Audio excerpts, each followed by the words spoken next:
Hi there. I'm John Lincoln, founder and CEO of Core Focus Consulting. I want to answer a question I get a lot. People will say to me, my life situation is different today from what it was when I first took the assessment. Should I take it again? Well, the short answer is no. Not because it'll produce a bad result, but because it won't produce the best result. The first time we take the assessment, we really don't know what to expect. It's all new to us. And the assessment tool gives us 20 seconds to respond to each of these two statements that are paired together so that we respond quickly with our gut reaction. And it's very intentionally designed that way because some of us are thinkers. We spend a lot of time thinking and analyzing and determining if this, then that, then whatever. And so many people, when they're comparing those two statements, will start to go through a thought process that says, well, in this case, I do this, in this case, I feel this way, and then on average, it comes out to a la, la, la, and bang, the tool's already gone on.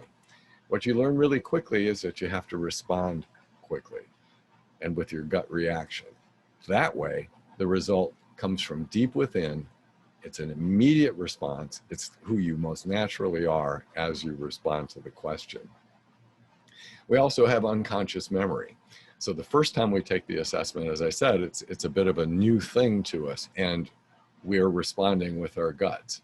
The second time we take it, and it really doesn't matter when it is, of course, it's probably more prevalent if we take it within a year or 2 years or thereabouts after we've taken it the first time, is that our subconscious memory recalls the format of the questions and even allows us to have seen our prior results, our first set of results, and maybe pick out one or two talents that we maybe haven't spent as much time getting to understand because they may not feel as relevant to us, or maybe we don't like them because they're ones we shouldn't have or aren't as valuable, or whatever story we make up in our own minds that I can tell you is not true.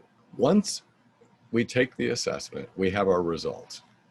We take it again, the results will generally shift a little bit. So there's not a great amount of value in taking it again. And again, the first time we take it, it's going to be the most accurate.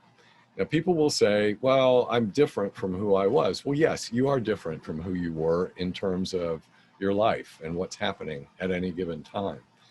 But your brain wiring does not change. Let me say that again. Your brain wiring does not change. The structure of the brain, the neural connections, the synapses don't alter. What alters is the environment that we're operating in, so that we draw on certain talents at any given time, some more than others, and some are more useful at a given point than others are. But we have the same talents throughout our life, and they don't change. Now, I will tell you in full disclosure that it is possible for the brain to be changed. And those would be in situations where perhaps there's a traumatic brain injury where a portion of the brain is damaged. Well, of course, we have to begin to sort of rewire and access other parts of the brain to be able to survive. But most of us don't experience that. Most of us go through our lives as we are and experience new experiences just as we are.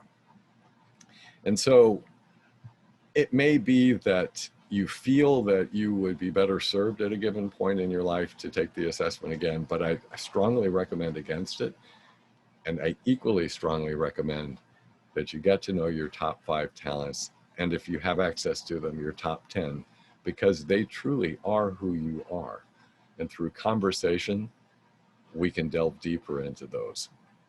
I know that when I took the assessment the first time, I didn't like one of my talents. I didn't like activator, because one of the cautions about activator is that it may result in being somewhat impatient. Well, that's true. It hit the nail on the head, and I didn't really like that. But I didn't bother to pay attention to what's good about activator because I was responding to what I sort of didn't like. Well, that's a raw talent. Activator in and of itself, and any talent, when we're first introduced to it, when we're growing up and beginning to evolve into the people we become, is just a raw talent. Our goal is to evolve our talents into strengths, to let them demonstrate the potential that they have for use in our lives.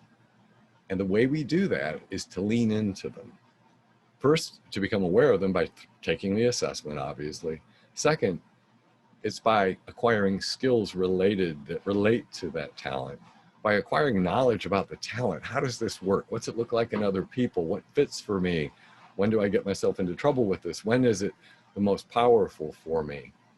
And then using it, actually practicing, considering it as we're considering interacting with other people, when we're considering taking on a task that seems to be interesting to us, and aligning ourselves to do those things that we're better at, naturally gifted at, and that naturally align to our talents. And I'll be honest, now that I've done that, I love my talents in the exact order they came out in the first assessment. And it feels natural to be who I am. You can do that too.